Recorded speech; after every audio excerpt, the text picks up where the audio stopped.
Cute, beautiful woman. I have not tapped a YA fantasy like this in a long time.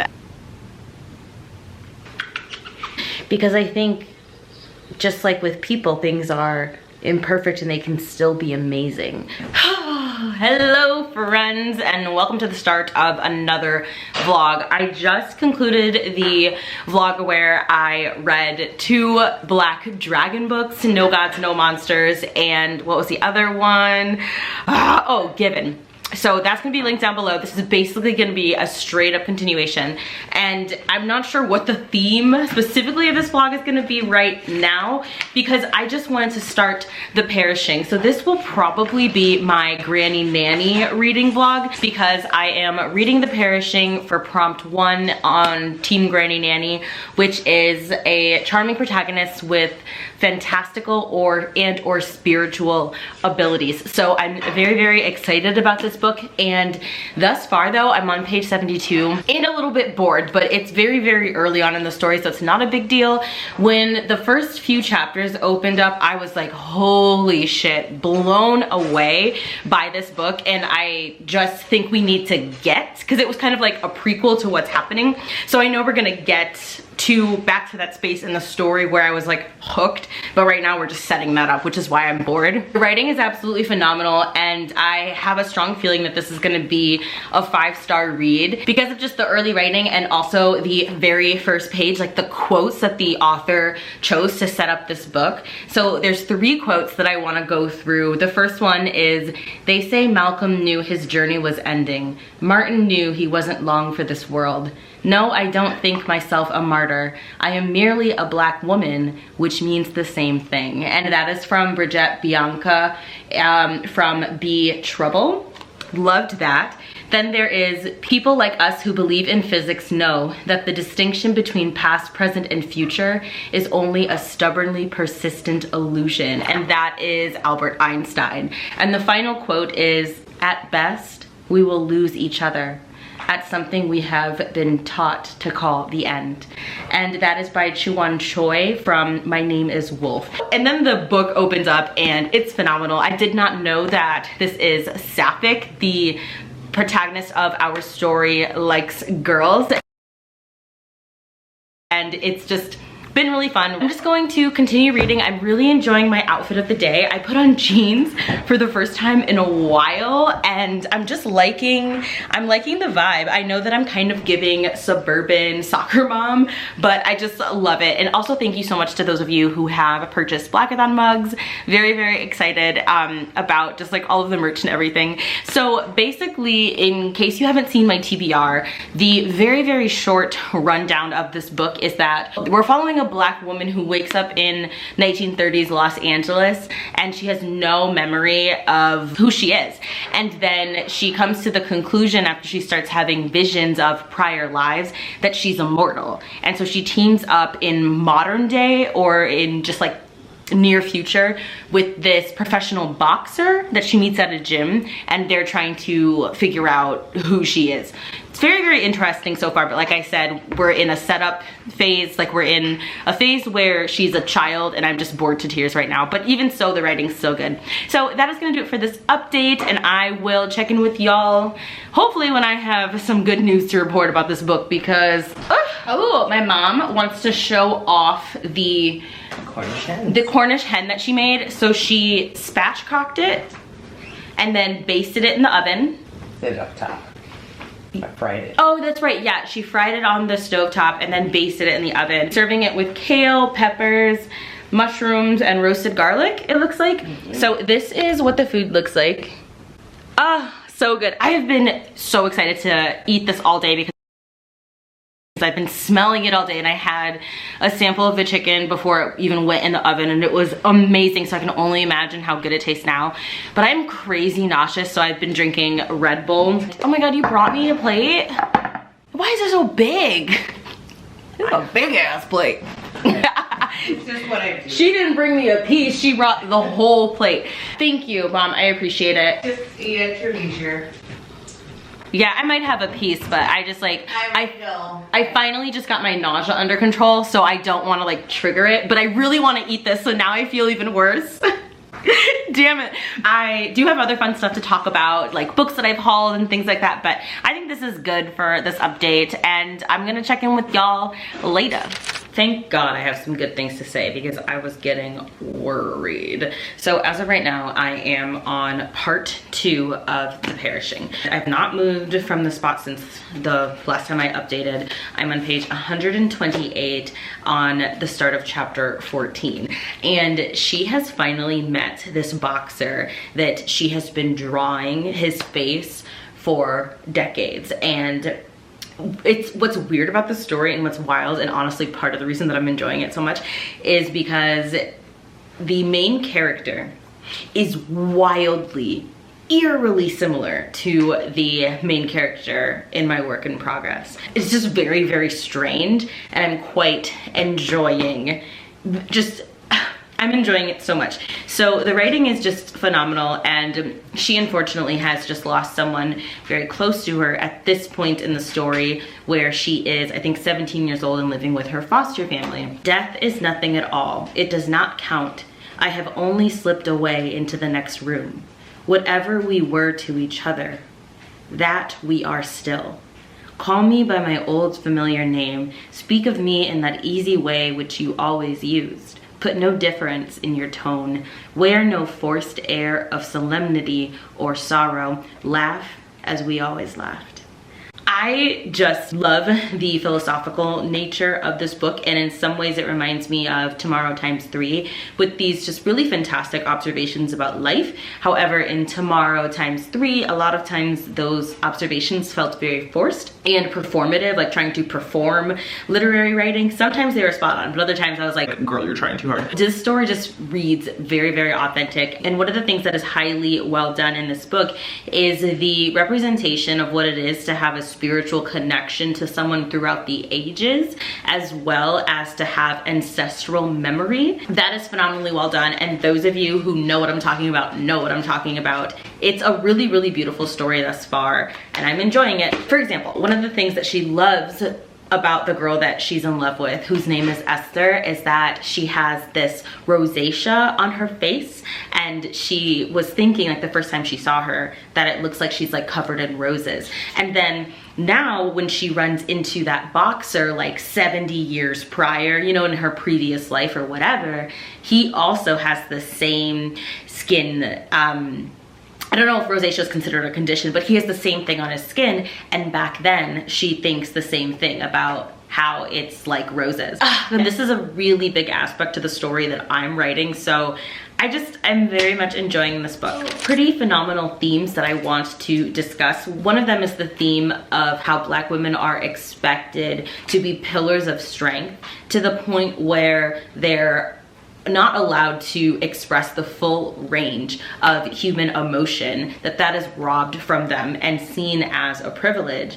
This is what it must be like to be a Black woman and lose, to not be able to grieve publicly when tears are called for, to not be comforted by someone who'd hold us as if we were as fragile as white women. We are expected to be strong, denied of gentleness. I absolutely love that depiction. There also is really important parts of history that are brought into the story. Like, for example, they touched on how there was this big fire. It was the biggest prison fire in United States history. It took place in 1930, and I think 321 prisoners were killed. Now, this is something that I really want to look up and look into. It talks a lot about how after Black people were freed from slavery, that they then were expected and pushed into participating in capitalism in different ways, and how banks then chose to prey on Black people, versus also the ways that slavery continued legally even after its abolition. So there's just a lot about this story that I'm very, very much enjoying, and that is going to do it for this update. Okay, so this is really cool. You know how I told y'all that you know, she runs into this guy and that she's been drawing her whole life.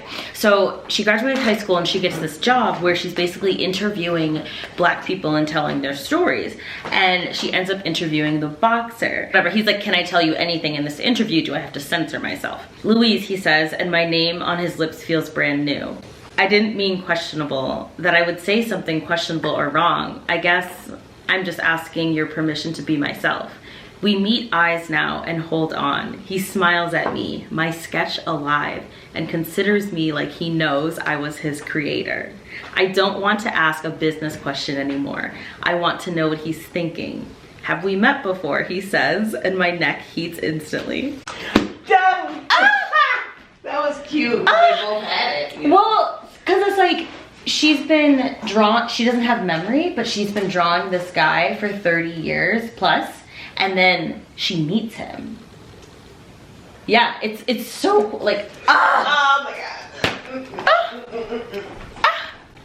We meet eyes. He is my dream, alive. White people can see other white people as individual and separate from each other, but they see the Chinese, the blacks, the Mexicans, and others as having a single identity.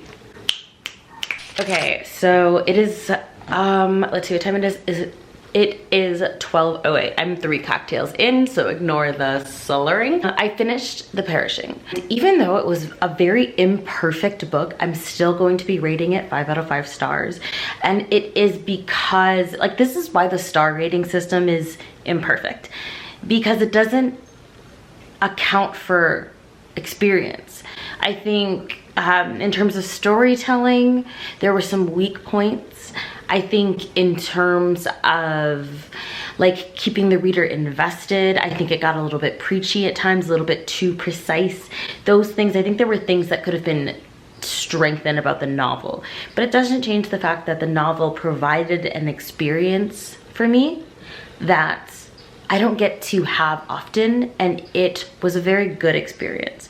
A novel doesn't have to be technically or even, so a novel doesn't have to be technically perfect in order to be a phenomenal, like, perfect novel. Do you know what I'm saying? For me personally. And it also doesn't have to be a 100% positive experience for it to be one of my favorite books, like that kind of thing.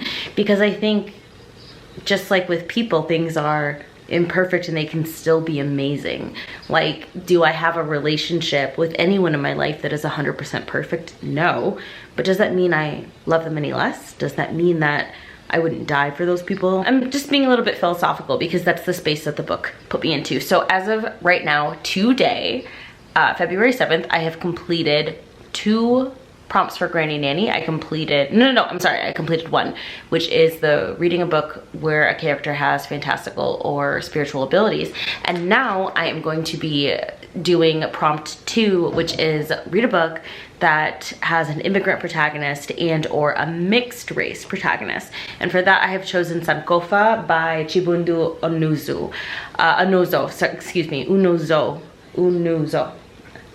By Chibundu. Oh my god, I am so fucking tipsy. Excuse me. So basically this is a story of a woman who is black and white, and she's searching for the African father that she never knew. Her name is Anna, and she's beginning to wonder who she really is. She is separated from her husband, and her daughter is grown up, and her mother is dead. So she's searching through her mother's belongings one day and finds clues about the African father she never knew. And she's going through his student diaries, which chronicle his involvement in radical politics in 1970s London. And in terms of African and black politics in London, especially throughout history, I'm not educated, so I'm very excited to learn about this. And then she discovers that he eventually became the president of a small nation in West Africa, and that he's still alive. And so she hunts him down and is searching for the family's hidden roots, that kind of thing.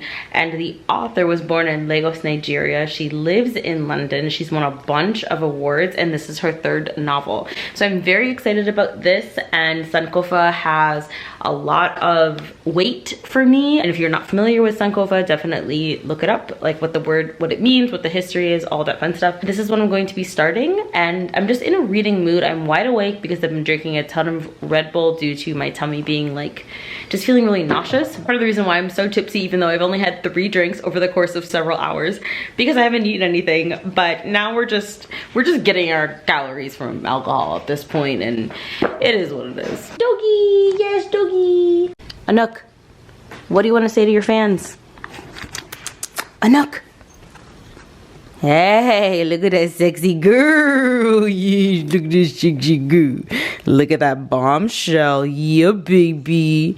You, baby. Yeah. And who's this jealous girl? Who's a jealous jelly bean fish? I am currently at, what is it, 1 in the morning? 1:13 in the morning.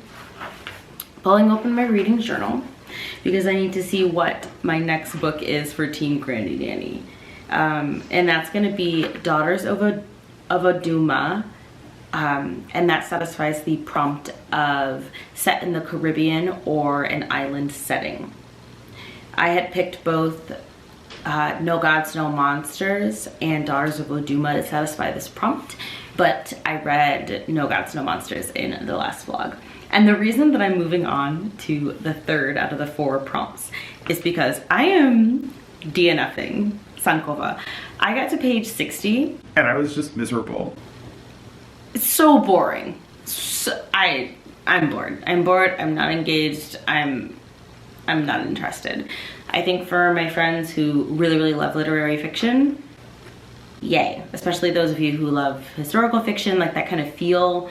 It feels very biographical. It feels just very dry. I can't do it, so I'm gonna DNF it. I was like, usually I give myself either 50 or 100 pages before DNFing a book. And at 60, I was like, yep, it's the vibe, and the vibe's not for them. So we're going to be moving on to Daughters of Oduma. And that is a book that I'm really excited about because it actually came out today, February 7th. And it is this YA book published by Simon Teen. I think it's from a debut Black male author.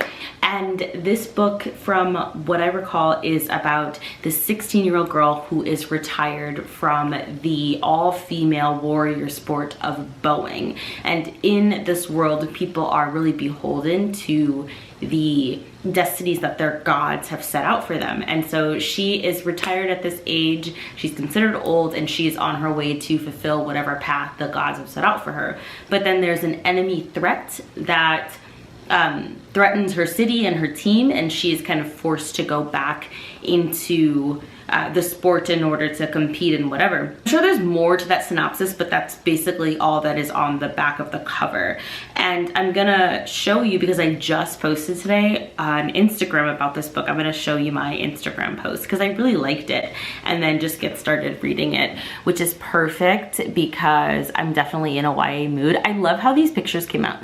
So there's this one, there's that one, there, you know. And then Akasha was hanging out with the book. She's so cute. Yeah, she's so cute.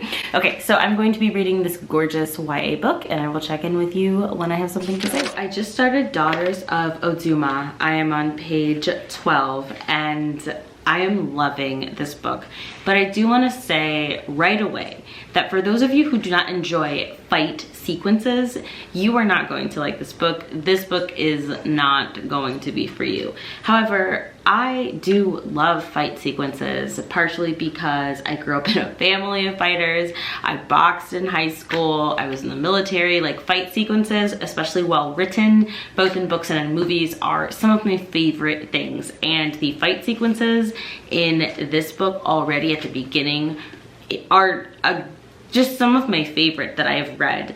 And especially if you like books that are fast paced, that start out right away by throwing you into the middle of the world and by just like immersing you in it, you are going to like this. If you like fast paced reads that are action, action, action from the start, you are going to love this. So an example of what I mean by the fight style writing, and if you don't like the excerpt that I'm about to share with you, you probably won't like Daughters of Oduma. But for me, I was like, yes, totally invested. That was when the real struggle began. Trapping was the most exhausting part of bowing. It was a fight to break the opponent's grip and establish one's own. It involved prying fingers off, wrenching limbs askew, jutting hips out of reach in a struggle for superior position. Swoo's trapping technique wasn't the best, but she was relentless and far stronger than she looked. As her strength ebbed away from her, Dirt began to remember the speed of the fight, the tug and pull, the shifts in weight, the moments of gulped breaths before the struggle resumed. The rhythm. You could always hear music when bowing, but even if none was playing, it was the music of the dust swirling beneath the feet. So there's a really beautiful spoken word lyricism to the cadence of the writing that I'm very, very much enjoying. I'm loving that right away in the story, the mechanics of the bowing sport. I don't know if it said bowing or bowing, but the mechanics of the sport, the rules of it, the cadence of it, the dynamic between the opponents, that kind of thing, are established right away.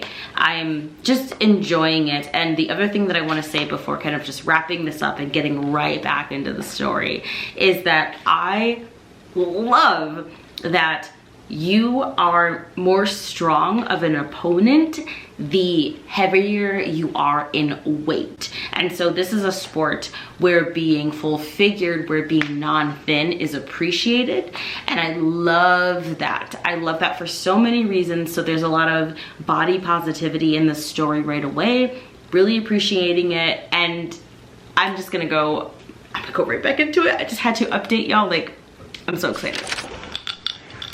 Okay, so this sport is literally one of the coolest things I've ever heard of. Like, the world building and all of the rules and the spirituality of it is so freaking cool. So at this point in the story, we've gone into like the history of how the sport came into being and how there is basically like the bowers, and then there are, I think they're called like god skins, which like the history of it is that the gods themselves basically used human girls as vessels to participate in this sport, and like their god skin was fused with the human girls, and it was like it made the girls so powerful that they too were almost like gods, but then they died after the god spirit left them. So of course you know that like this is going to be an aspect of the character's story where the character is going to get, you know what I mean? Like, that's my prediction, that the character is going to bond with a god, that kind of thing. And gods as characters is one of my favorite tropes. But one of the things that I really love is how the story brings the breaking of cola nuts into the sport. So for those of you who don't know, the breaking of cola nuts is a really long time honored West African tradition that I'm not going to get into. If you're not familiar with it, look it up. Essentially, the breaking of cola nut has a really important component in this book, and there's different levels to this. I don't want to call it a caste system, but to the society, and where you are in the society depends on your relationship to the gods and the sport of bowing. It's just really freaking cool, and I cannot believe that I have so much to say. I'm only on page 38, and I wish I could quote this and talk more about the sport, but I remembered that this is an arc, and you're not supposed to quote arcs because they're not finished copies of the book, and the author might have changed something, like that kind of thing. But yeah, I'm just gonna keep reading. I just wanted to say that because I know I'm gonna have so many more updates in this book, and that's all I'm gonna say. 2:56 in the morning. And I am on page 95 of Daughters of Oduma, loving it. Really, really loving it. I think this is a really good book for those of you who are like me and love an inversion of the chosen one trope, of essentially this idea that the protagonist is perfect and good at everything. This protagonist fails a lot. She's been getting her ass kicked for 95 pages in a way that feels very authentic and believable, not just like, oh, this is serving as a stepping stool to when she dominates the rest of the story and becomes a great warrior, but it just makes her feel really human. And essentially it starts out with her training this girl on her, you know, she's on her team and she's the coach of the team, and then this younger bower is just better than her in all respects, and because of that she challenges her. The protagonist has to step up and become like the lead devour. But the girl that she was used to training, that was constantly challenging her, is now her coach. So there's been a complete flip of these power dynamics, and she's just getting her ass beat basically every single day for hours, training, and still her underling is besting her. And I'm kind of hoping that this turns into an enemies to friends situation. Like, it has to be. It can't just stay like this for the rest of the book. Their relationship has to evolve in some way, shape, or form, whether it turns into full-blown enemies or whatever. I'm just really enjoying this, so I think this is going to be my last update for the night. I'm just going to read until I fall asleep, and then I will update you in the morning. But so far, 5-star prediction. I'm very impressed. I'm loving the colloquialisms. I'm loving the world building. Just everything about this is really good.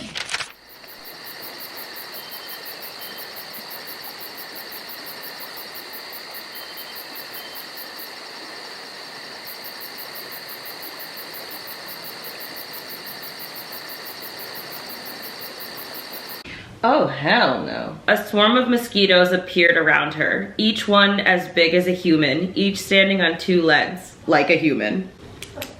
What the fuck? Why?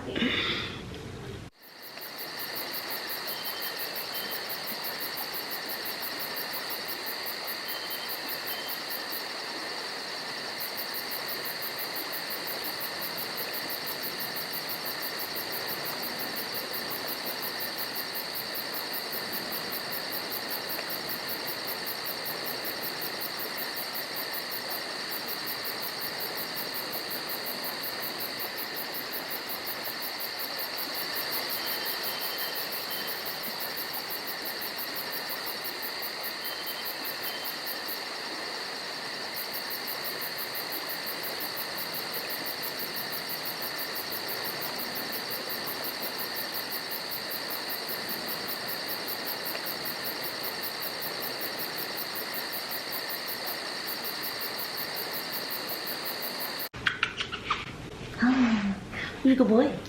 Ooh-ja, good boy. Ooh-ja, good boy. Ooh-ja, good boy. Ooh-ja, good boy. Ooh-ja, good boy. Ooh-ja, good boy. Ooh-ja, ooh-ja, good boy.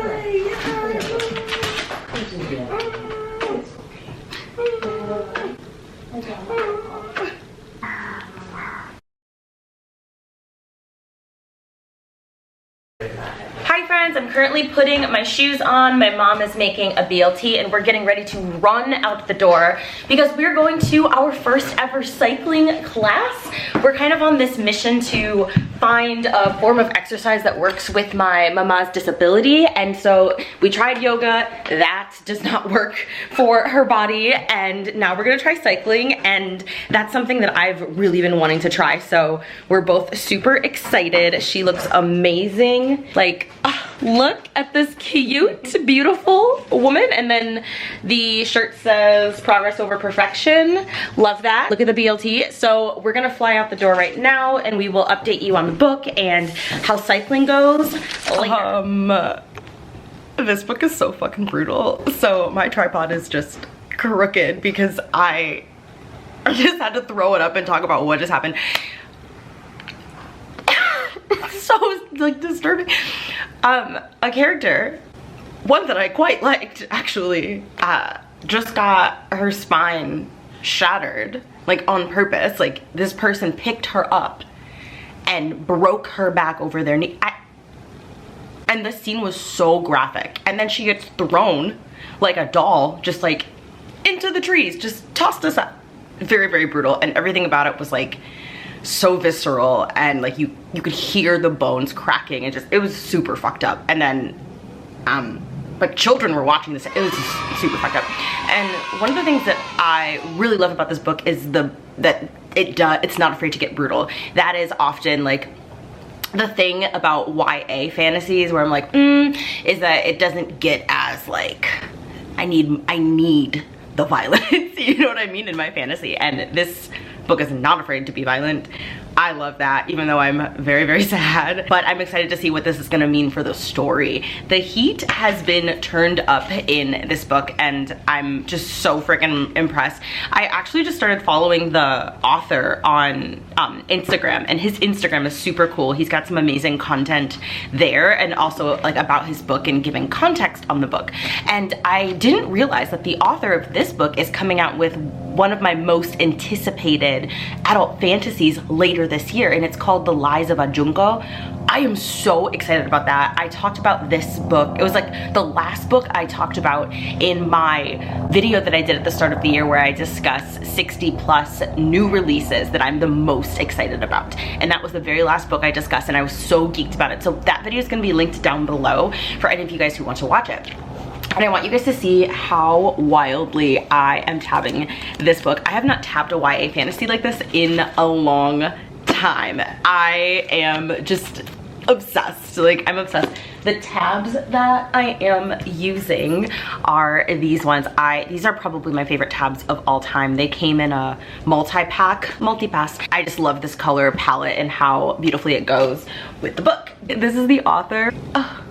Look how precious this author is, absolutely. And the post says, after 10 years, 3 unpublished books, and countless rejections, my debut novel comes out today. Thanks to everyone who supported me and inspired me on my journey, and I want to give a special thank you to an unheralded hero, Fredia Gibbs. This book is about a big, powerful black girl fighters who take pride in their size and strength, who laugh, sing, and dance with joy, and who love and are loved deeply. Fredia Gibbs is the first black woman to hold a kickboxing world championship. She was bullied as a child for her muscular build, but learned to use what others saw as a flaw and source of shame as her strength. She is an inspiration to many and was an inspiration to me while writing this. I love that this book about girl fighters was inspired by an actual black female fighter. How amazing is that? There is this TikTok that he made where he shared one of the quotes from the book, which is actually one of my favorite quotes. She was surprised by how good it felt, how powerful it was to lead her sisters in a dance before the world. Yeah, ay, ay, ay. Okay, so basically the reason why I'm showing you this is because this helps me understand the story a lot. So after posting this, the caption says, the arena entrances from Daughters of Oduma are heavily inspired by the Baku, a pre-fight dance performed in Senegalese wrestling.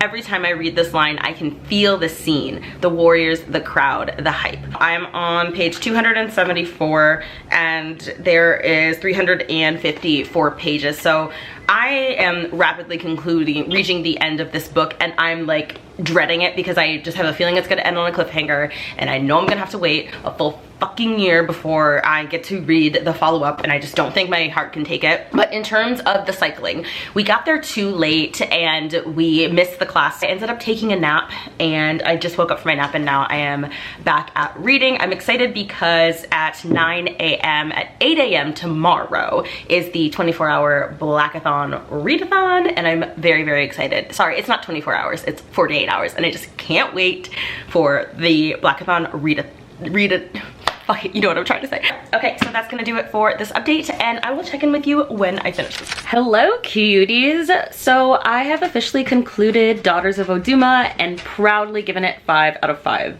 stars. That book was so good. It exceeded all of my expectations. I love that there was zero fucking romance, like not even a hint of romance. That was great. Love, love, loved that for me. I cannot wait for the next book in the series. There's so much that I can say about it, but I just want you guys to read it. Put it on your wish list, your TBRs, get your libraries to request it. Oh, it's not really a book that I'm interested in. Do still try and boost it because it's so important to support emerging black authors, and this is a book that very, very much matters. The final book that I'm going to be reading for this vlog in order to complete Granny Nanny, super, super excited, is The Scourge Between Stars. We've got a little horror space novella. Very excited. This is going to be my first official sci-fi read. No Gods, No Monsters with sci-fi fantasy. And I'm going to be continuing using these tabs. I'm obsessed with them. But yeah, so basically thus far, Team Granny Nanny, the reading has been largely a success. With the exception of Sankofa, which I had to DNF, that book was so fucking boring. Like, it just didn't have a chance. There's no way in hell. So I am really excited about The Scourge Between Stars. Essentially, this is a horror novella where the crew of the ship starts like being hunted by someone who has stowed away on it, and I think there's an alien invasion or something. We're following a captain of this starship that's called Calypso, and she is charged with keeping the last remaining lives of humanity alive, and so she's transporting them to this colony. And then they're constantly facing threats of starvation and destruction and the treacherous minefield of interstellar space. Jacqueline's crew has reached their breaking point, and unrest starts to spread throughout the ship's wards, but then a new threat emerges, and it is picking off crew members in grim, bloody fashion one by one. I love that premise. I'm pretty excited about it, and this is going to satisfy the last prompt for Team Granny Nanny, which says to read a book that has a tight-knit group of friends or features unlikely allies. And what more tight-knit group of friends does one get? I don't know what the hell that sentence was supposed to be. Nothing is tighter than a crew on a spaceship, you know what I'm saying? So I'm really, really excited about this, and I will update you when I got something to say.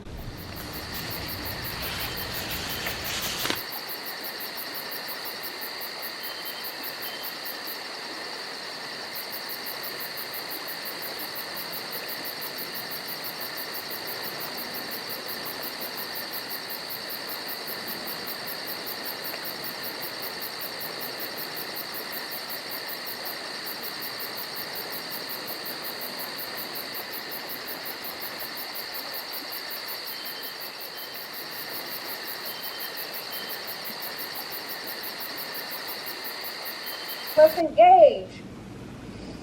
And some deep breaths. We're going to breathe in. 2, 3, 4. Hold. 5, 6. Out. 7, 8. All you gotta do is just keep breathing. 2, 3, 4. Hold. I'm done with her. 6, out. 7, 8. And if you need a little beverage, a little snack, gotta wash your hands, do a dish, put a laundry away. That's your business.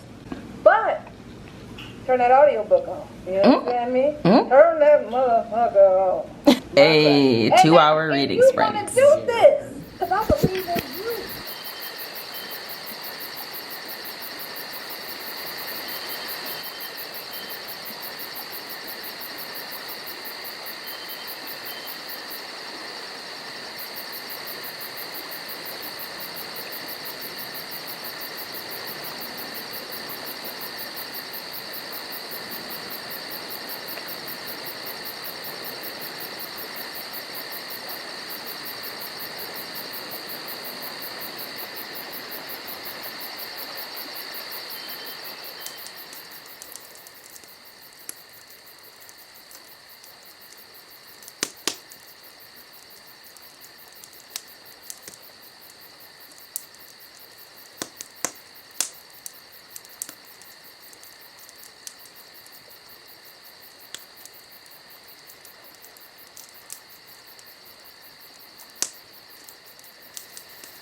Honestly, look how cute Akasha is.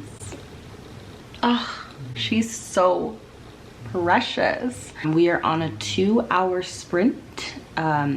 Bree is hosting Blackathon sprints, and we're sprinting for 2 hours, so it should be plenty of time for me to finish The Scourge Between Stars.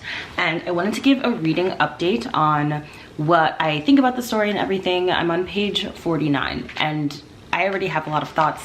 I have already tabbed this book quite a bit. There's a few things about this that I'm finding really interesting. One, I was not expecting there to be an AI on the ship. and the protagonist doesn't approve of this AI, and it's like she's really creeped out by it. And it's because the AI, I think the person who designed it used the face of one of her loved ones who's no longer alive. And it's unclear if that's like her dead sister or if it is a woman that she loved, because it is also sapphic, and I'm really appreciating that. Was not expecting it. There's a non-binary character. I'm loving that. I'm loving that the entire crew is it's just very ethnically diverse. Love that as well. But the AI is really creepy, and basically there's this message that gets intercepted, and the message is all like garbled and unclear, but the only thing that is clearly said is don't open the door. And so then there's like this emergency meeting where they're trying to figure out what that means, and I'm like, I feel that the meaning was quite clear. Don't open the fucking door. I feel like it was a distress signal that was being sent out, and basically telling the people on the starship Calypso not to open their doors. So things are not going well for the people on the ship right now, which is a lot of fun seeing how a lot of people just died. Like a lot of people just died in pretty fucked up, gruesome ways. So hate that for them. The protagonist's life is really, really interesting, and I like that the author is keeping us very much in the dark about so many things regarding her. For example, she is medicated because she had a breakdown and is healing from this thing called space sickness, which affects the mind, but also she has nightmares and is recovering from an immense trauma that we don't know about yet. But all we know is that it was really bloody, it was very violent, and people that she loved died. Potentially just one person, I don't know. And her father is the captain of the ship, and he has been bedridden, like he has his doors locked and nobody can come in or out.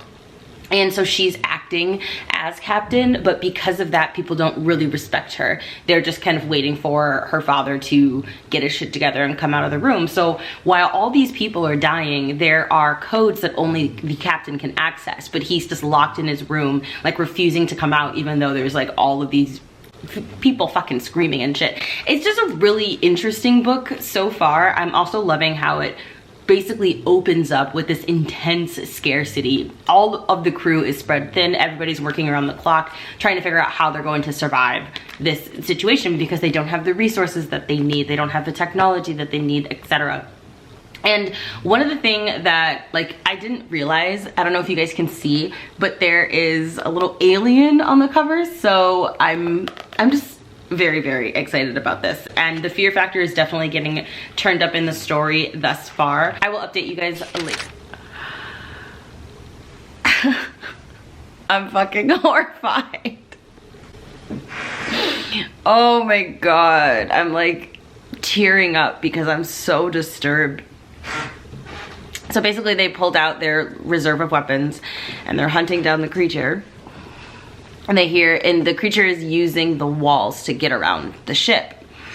And the main character hears it moving, so she shoots through the wall.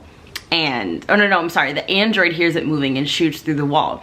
And one of the people is like, you missed. And the android's like, no, I didn't. And so the captain reaches into the wall and pulls out an egg. So it's laying eggs in the walls.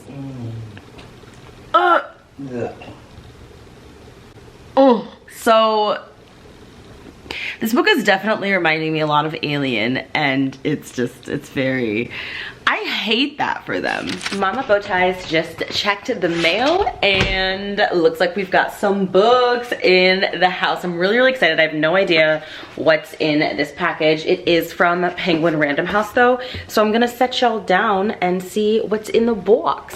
My Feminist Book Club box came in too, but I'm just gonna open this one for now because I'm very, very invested in The Scourge Between Stars. So it's from the Catapult imprint. Ooh, interesting. Interesting. A groundbreaking book about persuasion and performance that asks readers to contemplate the difference between being believed and being dismissed in situations spanning asylum interviews, emergency rooms, consulting jobs, and family life. That is very very interesting. It's about the many translations of grief, suffering, and hope, and how the question of who gets believed is rarely scrutinized. I honestly cannot see myself getting to this book anytime soon, but I am excited that I own it. Big thank you to Catapult, Penguin Random House for sending this my way. Great. There's more than one. There's multiple aliens on board. We finally got to see them. Like, the crew finally got to come face to face with the alien, and it's really freaking disturbing. It's that whole scene was very unsettling. And up until this point, they've just been finding the bodies that have been left behind and like dealing with the carnage. But yeah, I fear for my life, my safety, my health, my sanity. Akasha, what are you doing? What are you doing? Come here, Ben.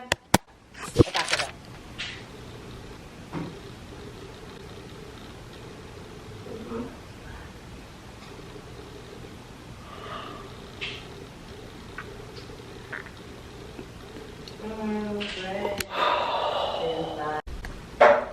Akasha's favorite thing is laying like this. Why is half of her body on the floor? Make it make sense. Hi, cuties. I apologize for how scrubby I'm looking. I just woke up. I fell asleep listening to the audiobook for Anywhere You Run. Now's the time, apparently. Drop. Thank you. You can have this back when I'm done. It's actually been like 2 weeks since I read The Scourge Between Stars, and you may have noticed that I had a very intense reaction to that book. At the end of the book, there were a bunch of plot twists, and the plot twist at the very, very end of the book absolutely disgusted and disturbed me, and I'm really hoping that there is a second novella because I need to know more about the repercussions of certain actions and what happens, and I'm just so excited. Highly, highly recommend that book. So this vlog was very successful all in all. I DNF'd one book, which was Sankofa, and the other books that I read for this vlog I all gave 5 out of 5 stars. Also, The Scourge Between Stars is by a non-binary author, so I'm going to be covering that book over on NB Book Club. And that's all I'm gonna say for this vlog. I have already started a vlog where I read black thriller and horror, and I'm really excited to get that up. So that is gonna be the next vlog from me that you see. I hope all is well, and I will talk to you all very, very soon.